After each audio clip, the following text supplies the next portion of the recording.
Guys, hello and welcome to the special Halloween Project Spark developer stream. I'm Captain Let's Go from Team Dakota, and I'm here with Mario Sturci, creative director. Let's go. And Pirate Jared, arg. And Jared the Pirate has joined us here.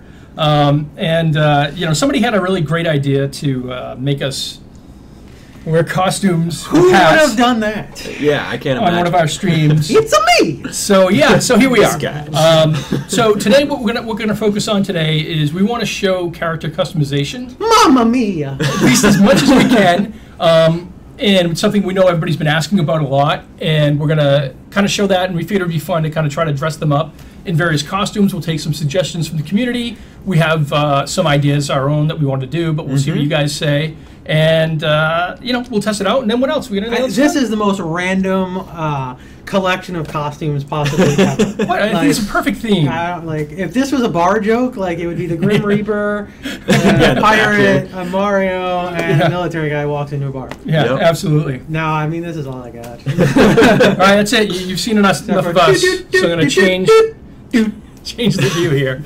All right, there we go. All right, now that we're a little bit smaller. All right. So, welcome to the Project Spark stream of Halloween insanity. We've done a bunch of scary stuff. Today we thought it'd be awesome to show some costumes and finally show the thing that crashed the last time I tried to do it. Yeah. I am missing the mustache. I was going to try and grow one, and then I used the one from the costume, and it felt like I had a envelope stamp on my face the entire time, so that had to go. But we're going to show some attachment stuff.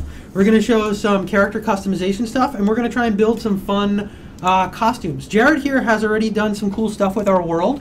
So you can see here Project Spark is a sandbox where your imagination can come to life. Even crazy dressed up costumes. You can sculpt the world in real 3D. You can color the world and paint the world. You can go ahead and add objects to the world and then put behavior on things. With our visual programming language, you can bring things to life. That allows you to make really awesome worlds for people to check out, games, little mini movies by using Xbox One and Kinect to do your own motion and facial capture, stories, all types of stuff. I actually saw somebody the other day doing a text-based Zork game, and that was pretty cool. Really? So the possibilities are endless. I'll play that. And it'll be available for Windows 8, 8.1, Xbox 360, and Xbox One. And we have a beta coming up that's imminent here, hopefully in the next few weeks. So Jared is going ahead and he's using the 3D sculpting tools to extract and pull terrain from the world. And we're going to do something a little bit different here to start this off. Jared's going to go through what the actual sculpting tools are, getting people first ready for the beta, and second showing something you may not know we have. Oh yeah, there's going to be at least one surprise in the sculpting tools here. And Jared, you're using mouse and keyboard today? Yeah, that's one other quick note. I don't know that we've shown off mouse and keyboard We haven't shown it off too much because it's for our configuration in the room controller is nice to sit back. But a couple things. We are on a new build. It's a high-risk maneuver. So that one is for sure. We are in a new area of the new build, and that is a really freaking high-risk maneuver. So I will be going, Mamma Mia! A lot. And we will probably see a crash or two. But probably most importantly, we will be showing mouse and keyboard. Some of the reasons why is because some of the new areas that we're in aren't optimized well for controller, and that's one of the things that we talk about stuff in progress. And I'll take it over to Jared. Okay, so we're going to dive in and just run right through all of these sculpting tools in here all the way to the end and kind of show you the positive and negative versions of each one of those. So the one we use most often and we start you on by default is the expand tool. You'll notice if I click on this box over here on the left, I can switch back and forth between the opposite versions of this tool. So expand by default is like wherever you're clicking or using the controller or touch on, it will expand up the terrain, kind of useful to create little hills and mountains. And then with every tool, you can adjust the intensity down here. So if I go up to a really high intensity, it'll expand much faster. And if I go down to a really low intensity, it goes a bit slower if you're trying to do something really subtle or just get a little bit more detail in there. And you can change the shape of your brush and a bunch of other stuff. And then you can rewind and fast forward all this if you decide you don't like some of those adjustments you made. You want to go back and use a different stage of that. One thing I don't think we talk about enough too is like, one of the big focuses about Project Spark, aside from just the iteration and being able to jump from editor straight into gameplay, is one of the big goals is that playing is creating. So all of these tools are just in there on their own. They're fun to use. You see little effects fly off of them. You feel super powerful. You feel kind of godlike, manipulating the world and the terrain and bringing things to life. So just the act of creating, even if at the end of the day you're just doodling, is really fun in Project Spark. And I think that's something we don't emphasize enough, because I know I fire things up and sometimes I have specific ideas, sometimes I don't, and I'll just doodle away, and sometimes I make something really meaningful, sometimes I just had fun really playing around with the world. Yeah. So I'm switching back and forth to the erode tool here, which is kind of just the opposite of that expand one, so I can kind of dig trenches. You can use this to get down to the water level and eventually get rivers and stuff in there. You can see a little bit of water down there I got to. And then somebody wants the Captain Morgan rum. Did you bring that? I did not bring that with me. I mean, your parrot is. People are questioning my career limiting move of wearing a Nintendo costume in a Microsoft screen. Yeah. Great stuff. It's me.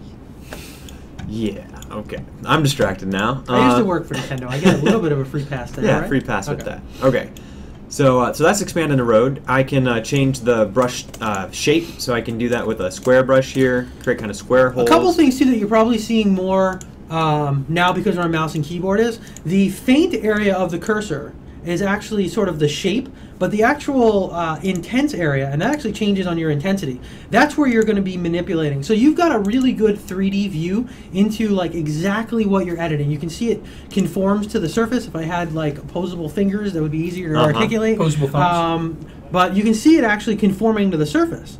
And that makes it really easy to do a lot of precise things in your level, or of course really big things. Yep. No. And then so all those I can change shape on, and I can scale up and down with every shape there as well. So if I'm going to zoom out here with mouse, I'm just using the scroll wheel to do that.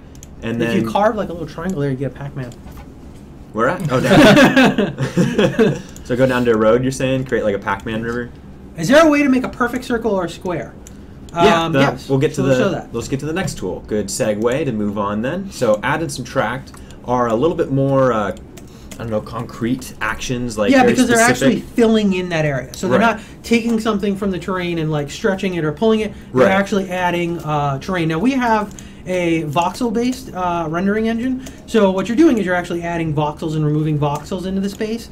That makes it easy to do things like dynamic lighting and real 3D manipulation, but you're essentially filling that area with these really cool voxels. Yep, and then you'll notice this one will add a terrain type as well. So I get a new option down here to select what type of grass or dirt or snow I want to add when I click with this one. And then it just snaps in and drops in a whole block of terrain there. I think it's really, again, we've talked about the controls and what's good for certain things and what's not. Like, everything is super usable. You can create pretty much anything you want on any of the controls, but you'll see things like on controller, the brain is really fast for muscle memory. On mouse and keyboard, it's really easy to like sculpt in your world really quickly in kind of big movements. And on touch, you'll see a lot of really cool things around really feeling like you're making some visceral connections to the world and stuff like that. So you can use them all, and it's just a matter of kind of what you prefer and how you can mix and match them. And again, don't forget you can make outputs and you can make games with those types of things. Yeah, so that's how you can add perfect squares and perfect circles of terrain to your world there. Yep.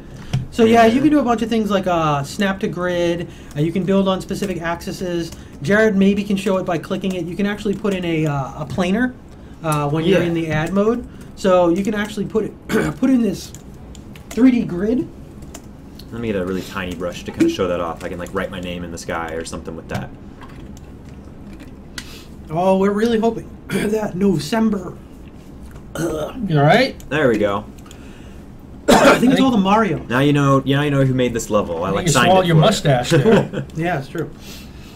We're hoping that I didn't even look at that. What are you doing? Oh man, shameless self-promotion. Yeah, that's true. So you notice when, depending on what angle I tilt the camera at, like if I'm at a sideways angle here, it'll give me a plane that's kind of a parallel or perpendicular. I don't know, something to the camera. Yep. There, and then pretzel in the air, and then if I go top down, I'll get a flat one like that. So just kind of wherever you put the camera is how that'll work. Whoa, and you can do things like really quick snaps to different camera angles. So you can build from an overhead. Well, that one's a little buggy. That's a little bit far out. You can find your character. You can build from an overhead. It's the bottom one. Yeah, and this is what you were talking about with the specific so you plane. can go ahead and you can add a grid plane in here. And that's actually really good for touch. And then you can move that grid plane, and that'll be the area that you're working on. So now I can start creating terrain that's like out in space. I didn't have to start on the ground that's or anything like super that. cool. I didn't even know that. Yeah. And then this guy, you can... There's so much stuff here. You Wow. can rotate and put this plane at like whatever specific angle you want. So if you're trying to create like a racetrack or a ramp or something. Yeah. Yeah. I got way zoomed out here. Coming back in. So again, you're definitely seeing a high-risk build here with some bugs. Yeah. So that's I some still of can't that. believe you got your name in there, and it actually is legible. And my scribble is like. Need to make like a neon sign there or something. Yeah, wow. Okay, so let's go ahead and turn that grid off. So we're back working on just the terrain that we've got here Cool. to start.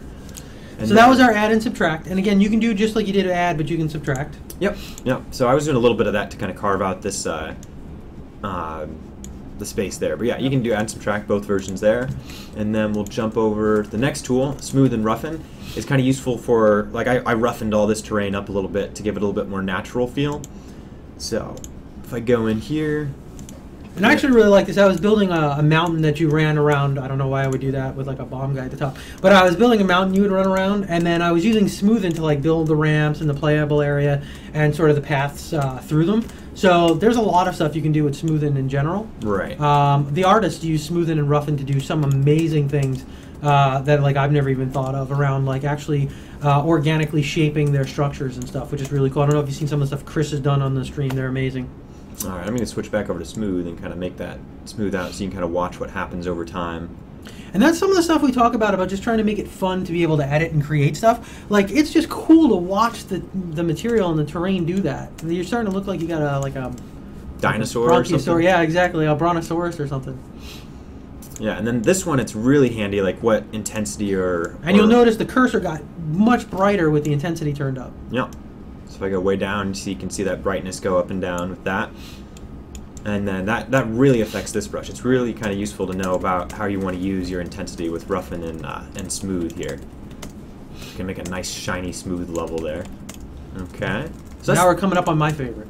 Yeah, plateau and tunnel. These guys are so awesome because they're like, you can do all this with add, subtract, and the expand and erode, but if you just want to go in and make some bridges kind of connecting different parts, you can use this tool to do that super quick. And to me, this is like a level designer's best friend. Yeah. Because you can just go ahead and get your world settings and your spacing and stuff like that, and then you can just go ahead and stretch it across and make your own bridges and platforms like super quick. So you'll notice what this one does is wherever I click, it kind of grabs that height and then kind of expands outward just as a platform from there, as opposed to going up and down. So it kind of gives me the ability to make nice flat spaces really quickly with that tool. And little like long stretching bridges. Like it's cool to put a bridge like across your whole like level or something. There we go. Yeah, you can kind of see how some of that would work there. And now you've almost got a platformer just like that. Yeah, it'd be kind of crazy to try and explore this really weird level. Well, that's one thing. Let's do that. Let's jump in. So this is something that everybody who is not new to the stream has seen, but you can just jump in and play immediately and just jump in and move around the world, and now you've got a game. This character has default brains in it, so you can set a bunch of different default brains: first-person shooter, third-person shooter. We have the third-person like platformer adventurer brain in here. Yep. And Jared just turned it into a level. They want you to show off some of the paint. Okay. Yeah. We're almost done going through those sculpt tools, and I I'll know tell you, you're going Mike to get Kelly's really saying, excited about oh my the last God, one there. save time for character customization. He's really eager. That's so. true. Just Okay, saying. we'll get there. That's true. So okay, so He real knows quick. how you then- guys get off on your tangents. So real quick, the opposite of that platform one or the plateau tool is the tunnel tool, which kind of does just the reverse. So it grabs whatever height you click on and then starts carving out just above that. So I can go in here and create like tunnels that go around underneath that space. And then it uses the different shapes you're using. I really like that one with the sphere tool so that I get kind of like a nice half moon shape. But you can do it with the cylinder or the square brush as well, right there. Okay, and so that's kind of tunnel and plateau. Let's save this one for once you colored it. Okay, we'll Just come back 'cause, to that. yeah. Just to tease that. Okay. Because we haven't shown that one. Okay, so switching over to paint here, I'm gonna get a cylinder brush. There we go. There in our paint and cylinder. I like cylinder. I like working with that. So this one, kind of like add and subtract. You just pick a material type down here at the bottom, and then as you click with that, it'll paint in. You can do that super quick with the mouse here. Just kind of run all over the world, however you want to do it. And then just like everything else, the paint smart wraps around the sides of things. It's contextual, so it paints the sides, as you can see here, this nice mossy vine-like side, different than it paints the ground. So the paint is smart, it's aware, it's contextual. Maybe you can do some biome real quick or something. Yeah. So biome is actually putting in props to your world and painting at the same time. And that's a nice and quick, easy way to just kind of shell in your world. You'll see here biome is painting in the peaks when you get really high, and it's painting in the ground and the grass when you're down below. Yep. All right, so let's show our last brush that we haven't shown here for the Okay. sculpting. Cubify and decubify. So on Cubify here. So very quickly, you can go ahead and like just draw over your world and turn everything into like a cube world. Yeah. Just kind of turn it right into just a bunch of cube squares there. So I can go up over my name here, make it look really weird up there. Oh, cube Jared. Cubified myself. Or if we go into our nice lush world that we just painted here, you can kind of see how that just instantly gives your world almost like a retro or just completely different feel than it had previously. So things like 8-bit, was it 8-bit hero or whatever and stuff like that. You know, you can do that kind of retro look really quickly. Yeah. So let's hop in and play what we just made. I just want to show real quick before we do that all the other tools then, if you use them on top of cubified terrain, they'll continue using that kind of terrain with it. So if we do expand there, you see it's kind of expanding out in the cube form from that. Okay, and now we'll see what that looks like to play around in a cube world. And then you can mix and match. You see some of that smooth over there, some of this is still cube, so it's a brush. It's not just a setting on your world. You can set it up at each place however you want. And then we still use the intelligent materials on this, so it will put the side type of texture on the sides there, and then the surface with the grass and everything, and the roots hanging down. I love the side beneath. vines on that one structure over to the right. Over Let's here? go over to the right. It's just got that like this guy, yeah. Tomb Raider, like 1990s, yeah, like the video game 1990s feel. Tomb Raider feel. I want to climb this and look out for the dinosaur. Oh, did I say dinosaur? I didn't mean to say dinosaur. Wouldn't it be cool if we had a dinosaur? Oh, It would be let's not cool. talk about that. Okay, we'll get so let's go into the brains though and show people the brains real quick, and then jump into the character customizer and maybe see if we can find a dinosaur. Okay. So I'm switching over to prop mode here, so exiting out of paint and sculpting Quick there. question, Endless had, like, when you're doing the biome and you're putting it down, there are just different things like the logs and the rocks and things that are pushed down. Yeah. Is there a way, he almost called it density, is there a way to limit the density on what it is? That you may want to make those big things, but not as much as the other. So the size of your brush sort of determines that a little bit. Right. We have some stuff we haven't shown yet with a world wizard that lets you generate a world very quickly. It actually leverages the crossroad technology where you can create your own game by just making choices. That sounds and really you cool. can actually move can a we show slider that lets you set density as soon as it stops crashing all the time. Oh, okay. So you're saying if it didn't crash, I we think would have showed it today? next week we can probably show it. We got a bunch of things we have to show: the game guide tutorial stuff, the crossroad stuff, the world wizard stuff. But to make a long story short, your brush size initially controls it while you're creating stuff, but you can have more control over it if you want to just generate a world quickly. You can actually move a density slider around the props. Yep. Cool. So let's dive into the brains real quick. One thing that was asked, and we're going to have to cheat and go to controller, is can you set up a sprint? Right? Somebody had asked that before, and we showed some of the hardware stuff. Sure. So I thought maybe just copying the move line and then showing how you can modify the speed. Yeah. So in Project Spark, every object has a brain, and you can program that object with our visual programming language, use the default things that just show up in it, or you can remix brains that already exist. Yep. So here's an already existing brain in our default character, and Jared's going to go ahead and make a sprint on maybe the right trigger button for our controller. All right, so I'm going to modify this when left stick do move line and change that up a little bit. So something that's really cool is if you right click on the circle here instead of left click, you can copy a whole line really fast, and then you can just paste it paste it in really quick and stuff like that. Copy and paste if I wanted two of those. I don't, so I'm going to delete one. Get out of there. Okay, so I think what I'm going to do is say when right trigger, I'll maybe make right trigger the parent of this, and then just have different speeds on the move stuff under there. However you want to do it. You can do it lots of different ways. Yeah. Oh. Delete that. You could probably just do another line with left stick plus right trigger and then have them move at a different speed, and it'll probably just work. Okay. But your way would make sure there's no overlap. Yeah, between that's what I'm thinking. Okay, so we'll do right trigger up here. I don't know what right trigger is going to map to. I'll probably have to put like shift down for keyboard. So we can. Why don't we just show we that? can just show on controller. It's right there. Okay. All right. Right trigger. I'm gonna be fancy here because we started talking about it. All right. And say or shift. Whoa. So again, that shows some of the power of the multiple control schemes and the inputs. You can do things like swipe or controller left stick. Like, who knows? You can combine all different types of stuff. I was actually playing around with some crazy Space Harrier type of thing where it was moving me forward, and then I'd use the left stick to move around screen space, and I would actually be able to touch the screen to move the camera and shoot. Maybe you could say some kind of Crimson, Panzer, Dragoon, Space Harrier type of stuff. So there's a lot of cool stuff you can do there. All right, I'm just setting it up so it'll still move normally when I'm not sprinting there. There we go. So this is a good opportunity to use the copy and paste. Paste that in there. All right, so now you can kind of see what we're setting up here. I was just giving you that speed up time. All right, we'll just move at speed 1. Okay, so when using the left stick, or using the left stick and holding shift or right trigger, I'll move at speed 2. Else will mean if I'm not doing this stuff up here, if I'm not using right trigger or shift, then we'll just use regular left stick move at speed 1. So that's kind of an example of a little bit of logic, how you can set that up in your brain there to give yourself the sprint ability. People keep requesting Journey again. You know, I had sort of a troll back at the chat when they were going to request Journey again, but I don't think we can pull it off today. I should highlight myself. Rick on our UI team is actually like a professional singer, and he leads like a Pearl Jam cover band, and I was going to actually try and call him down to do the Journey singing, but so we'll have to do right that trigger? some other time.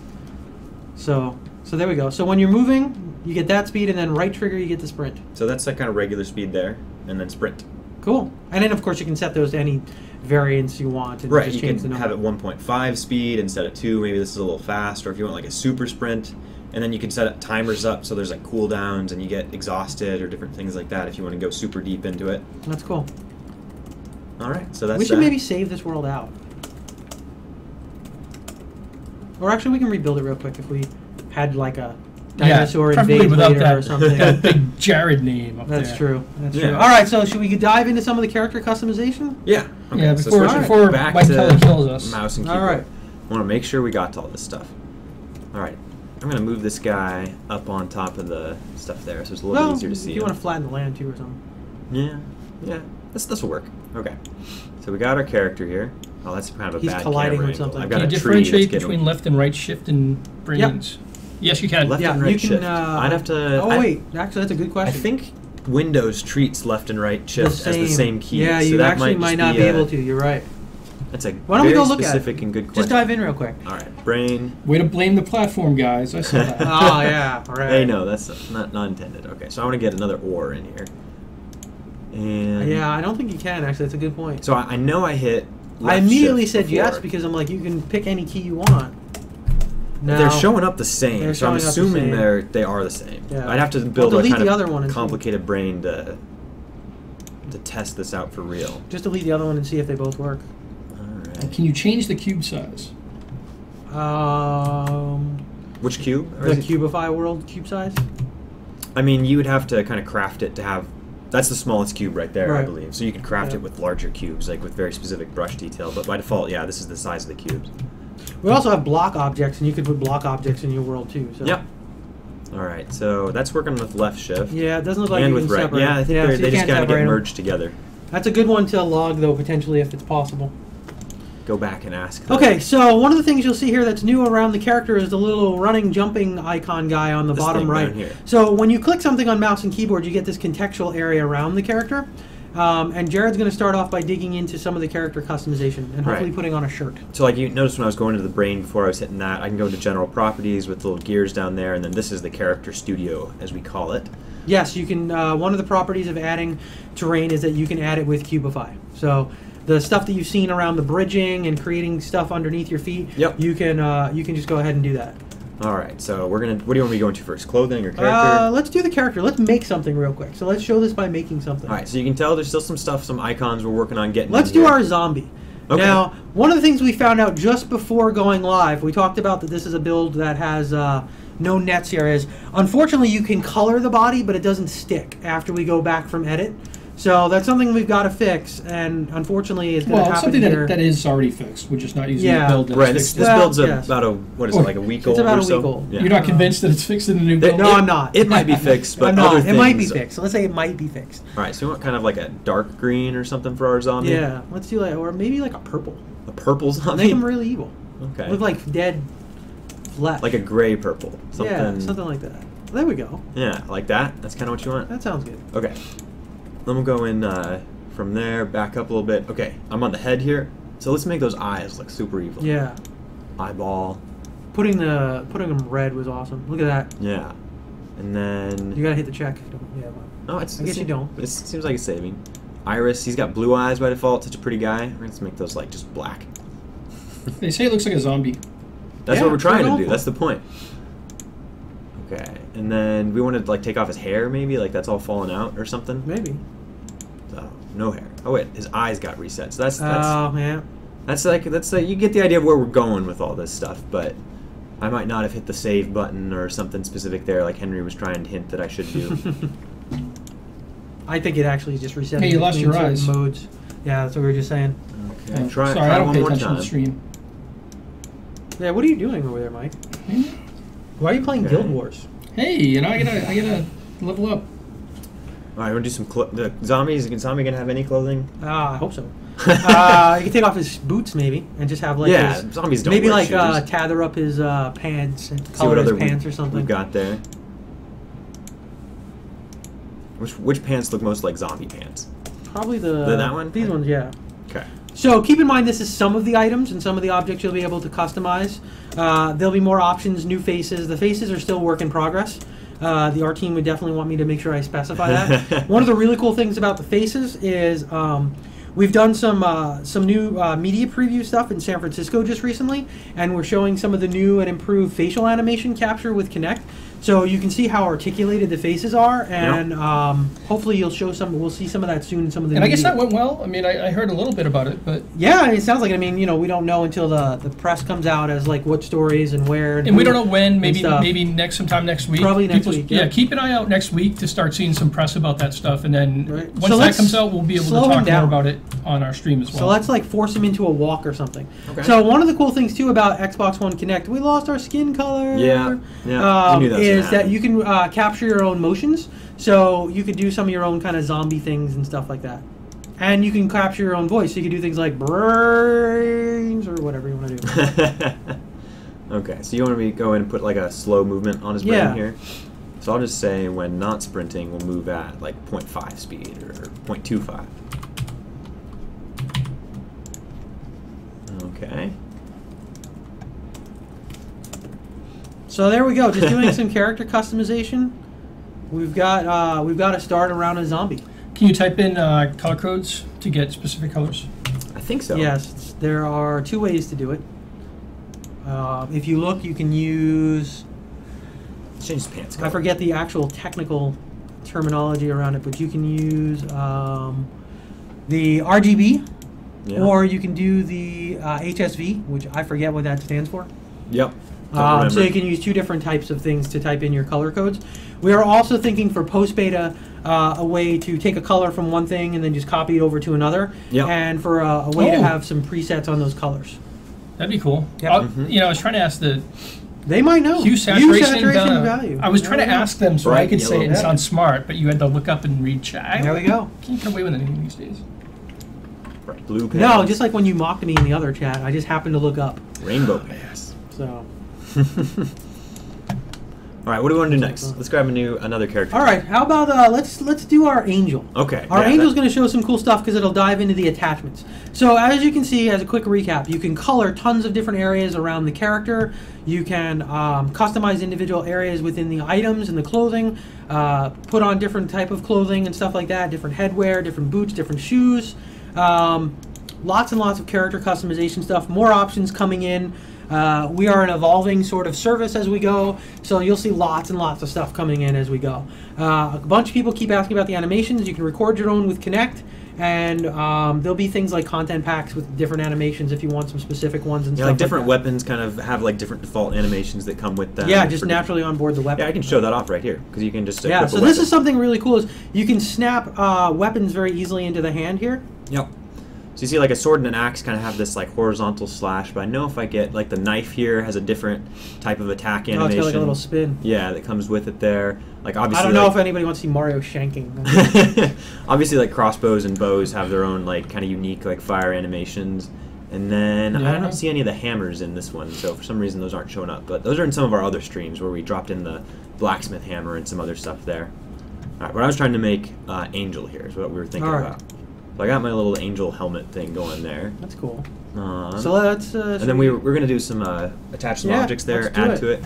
Okay, maybe like a little halo or something, I think. Sounds good. So this is something that crashed last time we tried to